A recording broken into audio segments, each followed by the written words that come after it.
return of the Mac. It is return of the Mac. Come on, return it.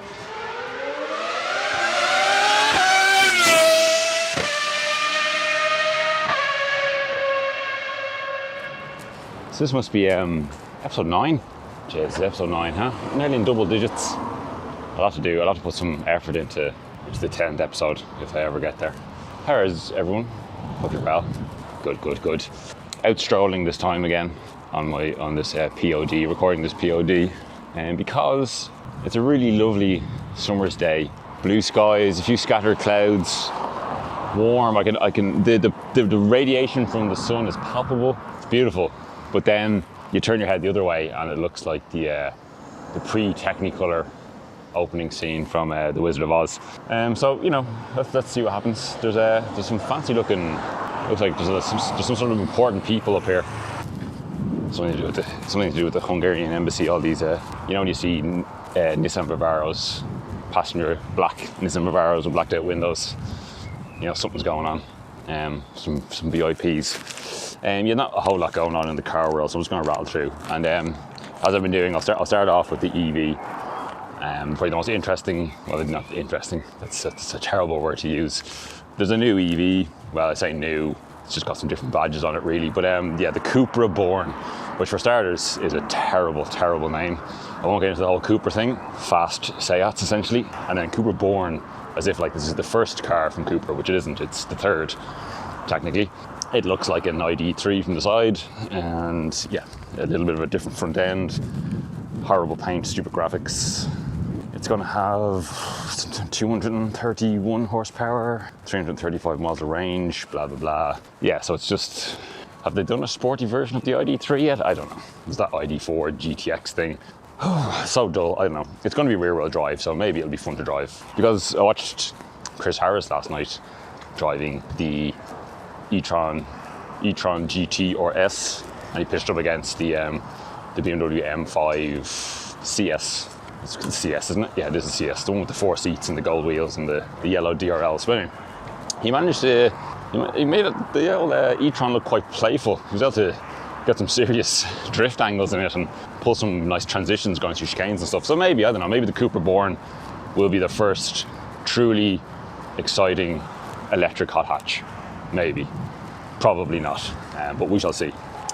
That's enough talking about that Cupra EV thing, because the whole platform sharing Volkswagen Group electric vehicle thing it's just too dull. It's almost impossible to get excited about it, so I'll move on. And then really the only other piece of car news since I last recorded one of these was this Porsche coming out with a super track focused ultimate version of the Cayenne, and they're using the Cayenne Coupe, is that what it's called? The swoopy roofed one.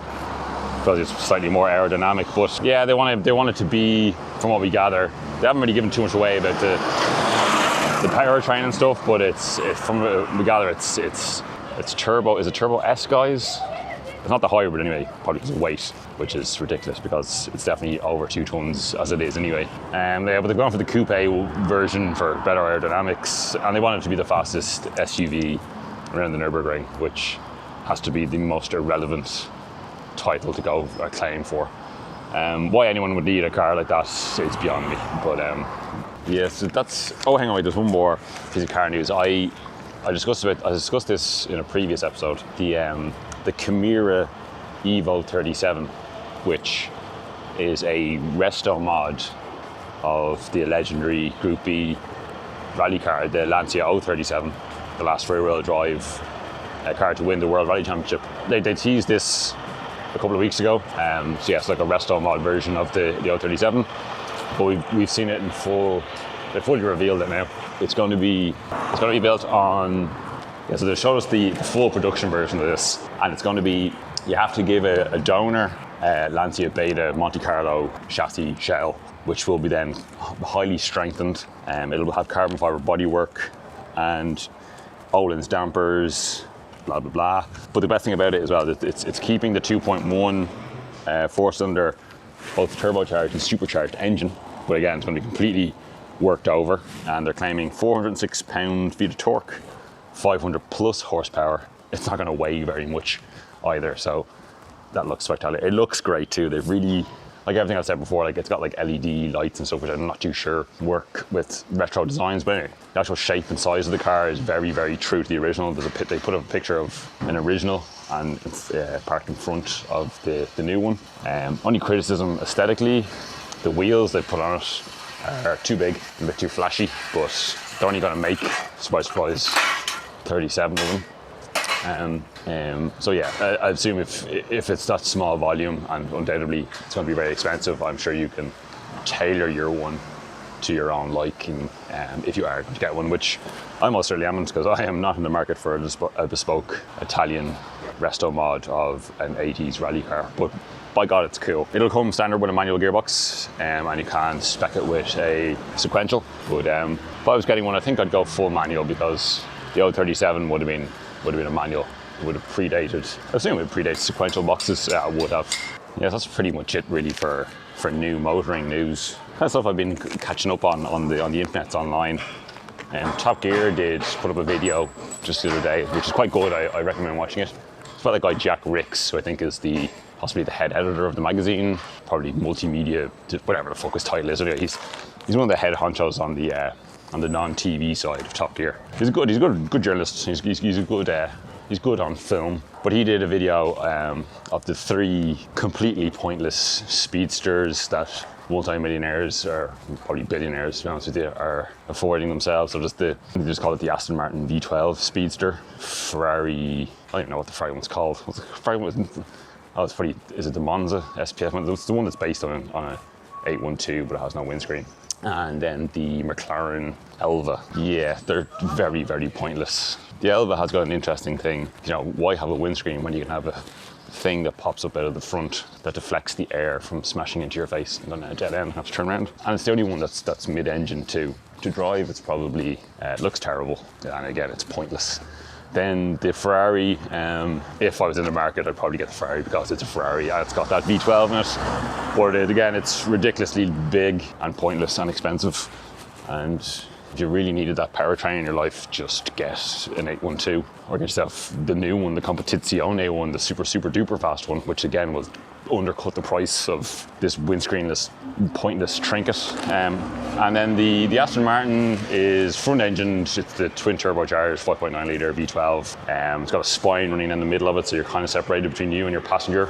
Persuade anyone to get into the car with you. The mad thing about the Aston Martin one is, so it's mostly built, aluminium structure like all the other Aston Martins, but then it's wearing carbon fibre bodywork. I might stay under this archway because it's definitely going to piss rain in the next couple of minutes. I'm going to hang out here and try and avoid the rain. And it's no windscreen, no roof, and it still manages to weigh 1,750 kilos. There must be a hell of a lot of strengthening in that car.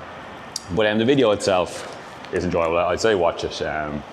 It won't change your opinion on any of these cars. I don't think they're so stupid. But it's a good video. It's well shot. It's up in the Scottish Highlands. They didn't go fancy. Not that they could. They couldn't travel anywhere. But it has some proper Scottish weather. Pisses rain, hailstones, snow. So yeah, it's an enjoyable watch. Check it out. It's on a little small channel you might have heard of called Top Gear. Then also just this morning I watched Johnny Smith on his late break show. His video on some guy who has one of the Road RS 500s, Sierra RS 500s, and he also has one of the Group A touring cars, which is amazing. His road car is ridiculous. It's got 30-something thousand miles on it, and it's completely original. It's never been restored, and you can eat your dinner off it. It's outrageous. Never really got on with how the RS 500 looks. I think the wheels are too small and they're too inboard, but I like how this man has kept it pretty original, because those cars are worth easily 100 grand. I think Dean Motors, they had one quite recently which they sold. I wonder how much they sold it for. Someone let me know. But the Group A car, it's currently, it was raced by, it kind of went through a few different hands in its competitive life, which was short enough, about 2 or 3 years. Raced at Bathurst and all sorts of championships, British Touring Car, World Touring Car Championships, Group A racing. And the one he has, the last person to drive it was Peter Brock, legendary touring car driver Peter Brock, Australian guy. And it's in Brock livery because Peter Brock was a GM man through and through. And he, under duress, decided to drive an RS 500 because the only way to win in touring cars during that period was to drive a Sierra RS Cosworth 500. And yeah, that's being a GM man and turning to a Ford. That's, especially in the 80s and in Australia, that's a bold move. And I would go as far as to say there may have been people who succumbed to the hands of other fans due to the fights that kicked off when Peter Brock decided to go from GM to Ford. But it worked because he won. It's the most competitive race car based on a road car, anyway, at least in all history. It won. I think there was possibly a 3-year period where it was never beaten. Yeah, it was an incredible car, and it's amazing that man managed to have. He has that, and he said he has an Outlander Fev as a daily driver, and then he says he has a TVR Cerbera, which I wonder if it's the same guy, because another video I watched recently, most recent Harry's Garage video, he had a TVR Cerbera Red Rose, which means it's the one with the race engine, and you can flick a switch to put it into full race map, and you get 450 horsepower. Again, that's another video to watch, but I wonder if it's the same guy. Quite possible. Seems like a bit of a lunatic where you have a kind of 3-car garage. But yeah, check out that Johnny Smith video. I won't say much more about it because it's brilliant. But shout out to Peter Brock. Peter Brock died prematurely back in, I think, was it 2005? He died in a Targa, which one? It's one of the Australian or New Zealand Targa rallies. He was driving a Daytona coupe, a modern interpretation of the Shelby Daytona coupe. Yeah, he went off the road and unfortunately he passed away. I don't know how happened. Did his co-driver pass away as well? But yeah. And his RS 500, because he was a GM man through and through, it didn't actually have any Ford badges on it. I won't say any more. Watch Johnny Smith's video. It's very enjoyable. One thing else that I noticed during the week as well, when I was going through car media, Pistonheads had a carpool article, which is a thing they used to do a lot back in the day, where they would go and meet up with a reader who had an interesting car and interview them and take nice photos. This is the first one they've done in a while. There's a guy who had, I'm going to get the name wrong, but first gen Boxster S 550 Spider anniversary. It would have been the early 2000s. Would have been the 50th anniversary. Maybe it was really good. Basically, it's an homage to the 550 Spider, the car made infamous because James Dean managed to end his life very prematurely in one of those. But yeah, this is an homage to that. Check it out on Pistonheads. It's the most recent carpool article, so you'll find it pretty quickly. But it's lovely. So it has the 3.46 flat six in it, and it's got a lovely sort of unique painted wheels, and then the paint on it, which again I'm going to make I can't remember what the name of the paint is, but the only other car it's shared with is the Carrera GT. It's this lovely, rich silver colour. It's a very cool car. The first gen Boxster S is a car that is still realistically maybe attainable if you manage to buy one in the next 6 months to a year and you have a spare 15 grand. But there you go. That's worth reading. What else was I going to talk about? Oh yeah, actually going back to that Peter Brock story. So your man who owns the Peter Brock Group A RS Cosworth touring car, the last race that raced in competitively was at the 1990 Adelaide Grand Prix. So the touring cars are one of the support races to the Grand Prix. Nelson Piquet won that race, and it's interesting. The 1990 Adelaide Grand Prix. So Ayrton Senna had already won the championship in 1990 at that point at the previous race in Suzuka, because Senna took out Prost at the first corner. Prost was in his Ferrari, and so that's the race where Jackie Stewart infamously interviewed Senna. I assume you can hear that rain on my microphone. I am still under the archway, cowering for shelter. But it's where in the press conference Jackie Stewart questioned Senna about how he seems to manage to get himself into accidents more often than other drivers, and Senna came out with that. I'm paraphrasing, Jackie, you as a racing driver, if you go for a gap that is there, if you no longer go for a gap that is there, you're no longer a racing driver, or whatever he says. And stuff like, understandably, Alain Prost was very, very, very pissed off. He didn't do a lot of media briefings. He actually walked out of the drivers briefing pre-race when Ron Dennis asked about, chicanes and escape roads, because obviously the year previous when Prost and Senna had their accident in Suzuka, and Senna got penalised for going the wrong way, or getting the debacle about going through the chicane the wrong way and getting disqualified, and that's what led essentially to the crash in 1990. So Nelson Piquet then obviously went on to win the race because Senna was on a crash or breakdown. Senna was leading most of the race, and then he retired around lap 60 or so. And Piquet took the lead in the Benetton and won the race, which means he had a back-to-back because he won that Suzuka race as well. The horribly loud diesel Insignia drives by me. Horrid car. Yeah, and then the podium, so it was Nelson Piquet won in the Benetton, and then Prost was second, I think. No, Mansell was second. Mansell got fastest lap in the Ferrari, and Prost was third in the Ferrari. But there's a piece of history. So that Peter Brock, Group A, RS Cosworth, Sierra. The last time that was raced was at that closing round in the dramatic 1990 Formula One World Championship. I think that's pretty much all this. Oh yeah, I was going to talk about the actual Formula One then that happened at the weekend gone. So now I'm going to take out my phone and go through the order so I can have a good reference as to what I'm talking about. So obviously, I'm sure you've all seen the result at this point. It wasn't the most exciting race. Even for a Monaco Grand Prix, not only was there no safety car in the race, there wasn't even any yellow flags, which is crazy for a track that has no runoff area and is tight and is full of barriers. With 1,000 horsepower ultra wide cars with mega torque, there was no major incidents. But anyway, so I'm sure you've all seen the results. So although it wasn't the most exciting race, the result was really quite satisfying, and also there was plenty of talking points to come away from it. So obviously pre-race qualifying, which as I mentioned previously, qualifying tends to be a lot more exciting than the race, which it actually managed to be again this year, unsurprisingly. In Q3, so the final part of qualifying, in the first few laps that everyone did, the Ferrari had a great turn of pace all weekend, and Charles Leclerc set the fastest time initially. And then when everyone was going out for their final runs, it looked like everyone was going to be putting in the best laps that they'd done all weekend. Charles was the first of the front runners out on the track, and he clipped the barrier going into the swimming pool chicane, broke his track rod, and therefore the car went straight on and went into the barrier. There was only 18 seconds left on the clock, and the red flag was brought out. So everyone's lap times were, whatever they'd done was done. That was it. There was no more qualifying. So Charles Leclerc managed to grab himself pole in the most dramatic way probably possible. Some were saying he might have taken some lessons from Michael Schumacher or Nico Rosberg, who also managed to have little incidents in qualifying in Monaco to secure themselves pole positions.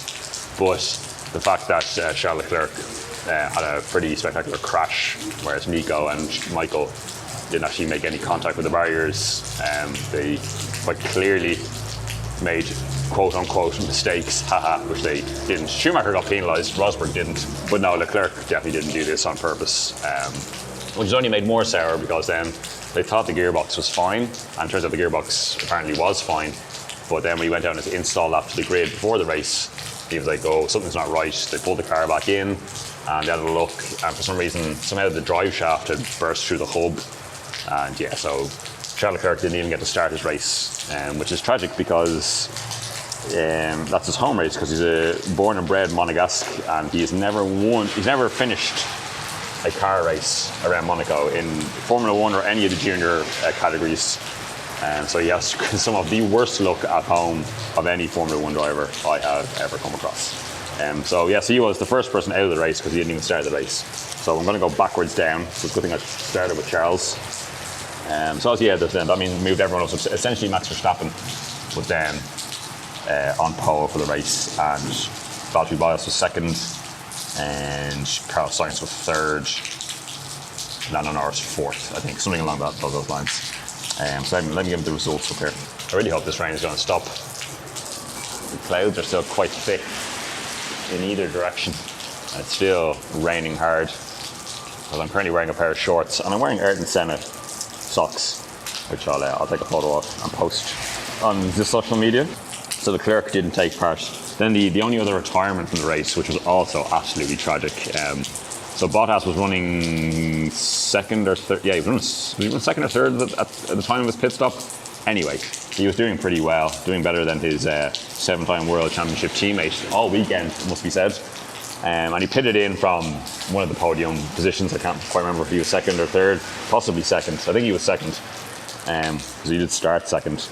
But anyway, he pulled into the pits and they couldn't get the left front wheel off, and it then transpires that the nut was completely threaded, and they said then it was fused to the hub, because they do actually have a tool that they can use to break the nuts, because the nuts are actually attached to the wheel themselves. It's one piece. But no, they couldn't get the wheel off, completely threaded, and that ended his race in quite possibly the most horrendous way. That's just a horrible way to retire from a race. Obviously a tragic accident is the worst way, but completely out of his hands. Although Toto Wolff came out after the race and said because Valtteri kind of came in to the pit box at a funny angle, that's why the gun didn't go on straight and stripped the bolts, which is crazy, because some of the ways people pull into pit boxes, that's never happened before. And someone actually posted a picture online showing how he's dead center in his pit box, parallel with the gun guy, and even posted one of Max, who in his pit stop was slightly crooked, and they didn't thread their bolts. Strong words coming out of Toto to basically put the blame on Valtteri for something like that. Rocky road in Mercedes for Valtteri Bottas at the moment. I really feel they're going out of their way to make an uncomfortable environment for him, to make the transition of getting him out of the team and bringing in George Russell, which I think we all know is going to happen in the next... I don't think it's going to happen mid-season. Hopefully not. I don't think that's the way it should be done. But you'd have to think, as of next year, there will be no longer a Valtteri Bottas and there will be a George Russell. Although the dynamic between Hamilton and Bottas works pretty well. I think they'd be a bit mad to shake the apple cart there, but then again, maybe Lewis Hamilton will retire because he didn't have a great race and he was quite verbal about his disgust. Well, I'll get to him in a moment because he's further down the list. Schumacher then was the first of the finishers, finished 18th, which seems like he was outdone by his teammate Marzipan, which on paper he was, but he didn't make it into qualifying at all because in free practice 3, a bit unfortunate, he hit a bump going down the hill, and the twitchy Haas, he wasn't able to catch it quick enough and he smacked it into the barrier and did a fair bit of damage to the car only 2 hours before qualifying, so they weren't able to get it back together for him to do a qualifying lap. So he started other people who started the race, he started last. But a really great move into the hairpin. He overtook his teammate Nikita Marzipan and was ahead of him. But then all of a sudden, looking through the order, Marzipan was ahead of Schumacher again, and it didn't cut to how that happened because the race director was terrible, which I'll get to again in a moment. But and then it wasn't really explained too much, and I even heard a few people giving a bit too much praise to Nikita Mazepin, saying he beat his teammate, but he beat his teammate because it turns out Schumacher had fuel pressure problems, and he was asked to let Nikita through, which he quite humbly did, and that's why Schumacher was 18th and Nikita Mazepin was 17th. Credit where credit's due for El Marzipan. He managed to keep it out of the walls on a track which is, for someone who's known for crashing their car, he did manage to not crash at all throughout the weekend. He kept a clean nose, fair play to him. And who was next? Yuki Tsunoda. Not the greatest weekend for Tsunoda. He was very much outdone by Gasly this weekend, and he finished behind the two Williams. But it's the first time he's ever driven around Monaco competitively. So again, to finish the race and not stick it in the barriers for a rookie, you got to give them that much, because it's hard to know how he would have really done the race, because there was so little overtaking. There was that move that Schumacher did on Mazepin at the very start, And there was one more kind of exciting overtake, which was kind of pit stop related. We'll get to that in a moment. But yeah, he finished 16th. So even if he was able to have a bit of race pace, there wasn't much chance he was going to be able to overtake anyone. Then we have the two Williams in the order you would expect. Nicholas Latifi was 15th. Yeah, nothing much to report there. And George Russell qualified.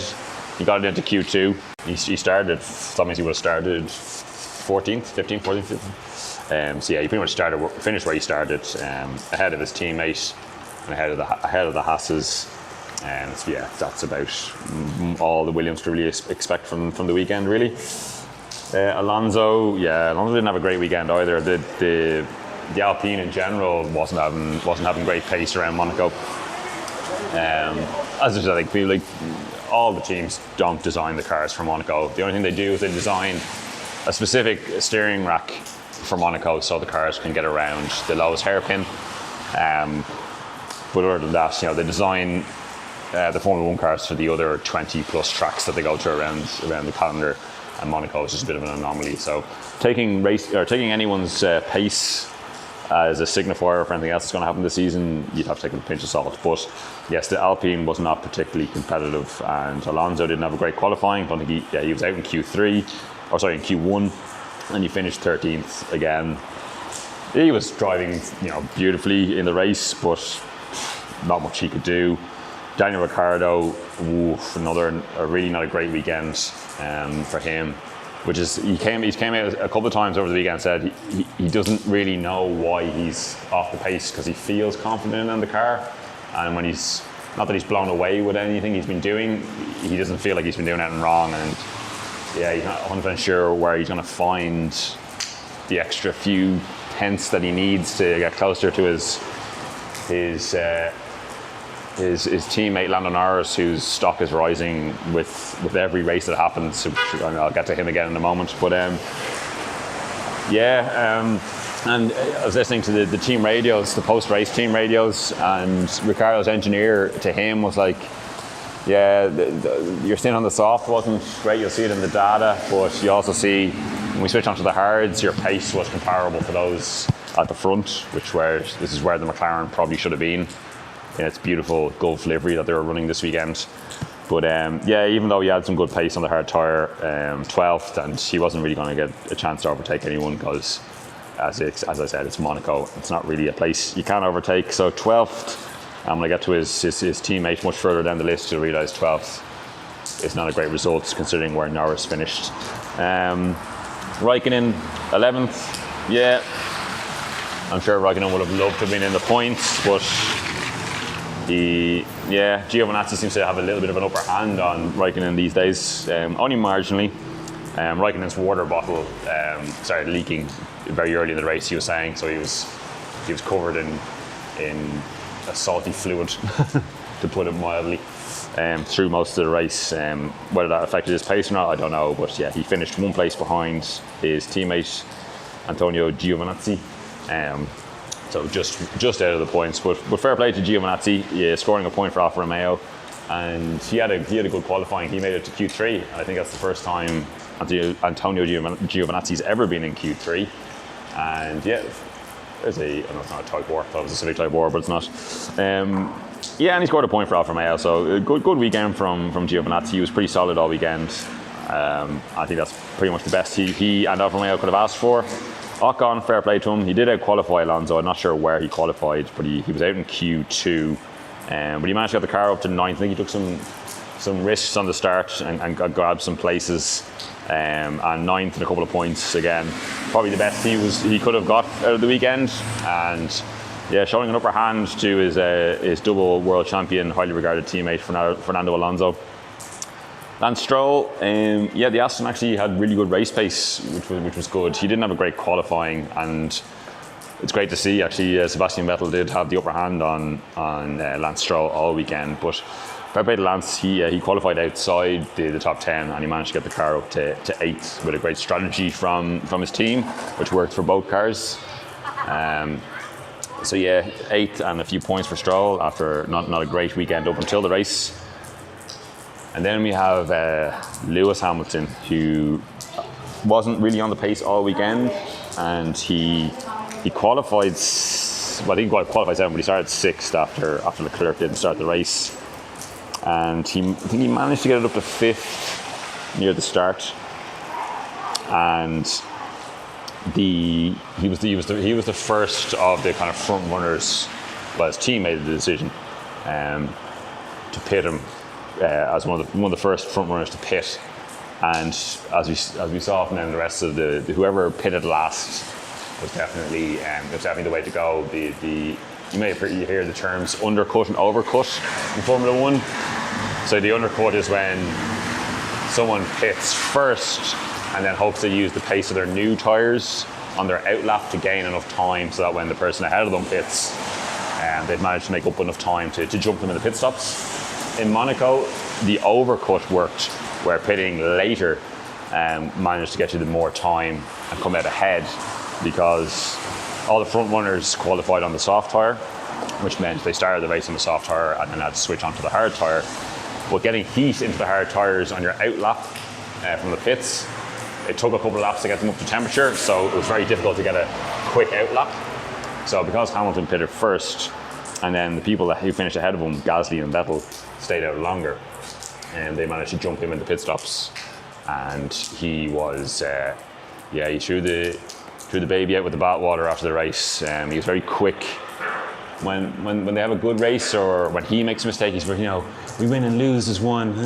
But because, admittedly, he didn't make any of the he did actually want to stay out longer because he felt he had life in the tyres. Well, the team made the call to bring him in. So technically it was a team error to bring him in early, and he got jumped. But his vitriolic anger towards the team was palpable on the radio, which is shocking because he didn't have a great weekend all in. Bottas had the pace on him, and he didn't qualify well.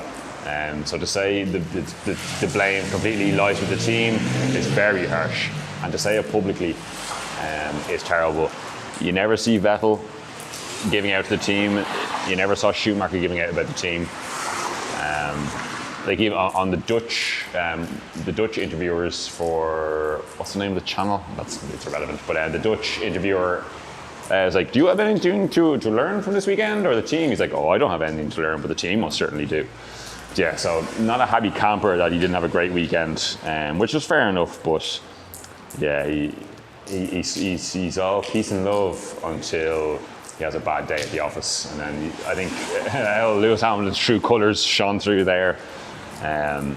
But yeah, so 7th place for Hamilton, which was really nice to see because he needed a bad weekend to liven up the championship, and this is what most certainly happened in Monaco.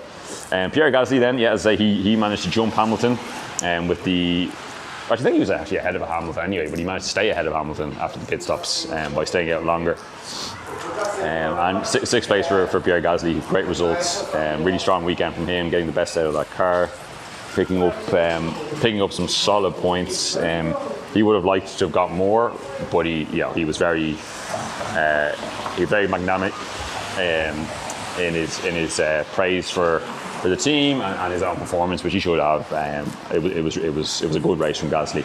The only reason he was a little bit disappointed was because he just lost out to 5th place by Sebastian Vettel, and I must say it was absolutely delightful to see Sebastian Vettel having a great weekend. It was great to see Happy Seb back. He was happy on the radio after the race. He had the upper hand on Stroll all weekend, a good haul of points in 5th, and probably the most exciting part of the whole race was, so Vettel was, of the trio who finished 5th, 6th and 7th, Vettel was the last of the 3 of them to pit, which worked out beautifully for him. So when he came out of the pits, he was a good bit ahead of Hamilton, which is great. He managed to jump Hamilton, and he was just ahead of Gasly coming out of the pits, and then they had a drag race going up the hill, and Vettel just squeezed out Gasly, which was a bold move, but a fair move, which Gasly even backed up after the race. He's like, yeah, it was tight, but he said if he was in Vettel's position, he would have done exactly the same thing. And they both got through it clean, so good racing from the two of them. But the worst bit about it was, as they were dragging up the hill, the race director decided to cut away from that and one and only exciting battle of the race, to cut to Lance Stroll going over the swimming pool chicane. Anyway, we at least got to see the replays of it, and yeah, great to see Seb Vettel having a great weekend, and I hope it's the beginning of a resurgence for good old Seb. The rain has actually stopped, so I'm going to come out of this archway because people keep walking by me looking at me strange, like they've never seen someone record a podcast.